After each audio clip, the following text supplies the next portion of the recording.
စဉ်ရရှမ်းပြည်နယ်အစိုးရအဖွဲ့ပြည်နယ်ဝန်ကြီးချုပ်ဦးအောင်ကပစောင်းနိုင်ပွဲတော်အဖွင့်မှစကားပြောကြားပေးနိုင်ပါရန်လေးစားစွာတင်ပြအပ်ပါတယ်ရှင်မြန်မာနိုင်ငံတွင်းမှာတိုင်းဒေသကြီးနဲ့ပြည်နယ်မှာပြည်နေတိုင်းကြတဲ့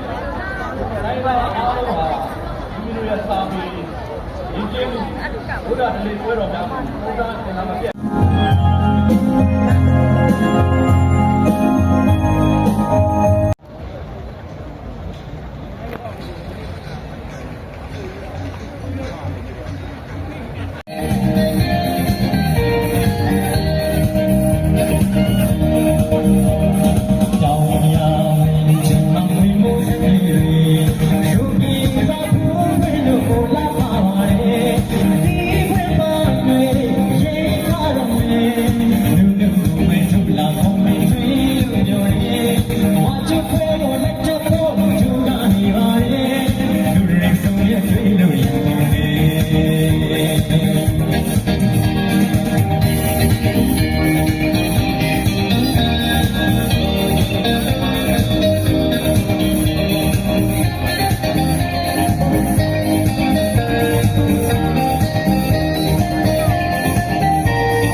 ပြုလုပ်တဲ့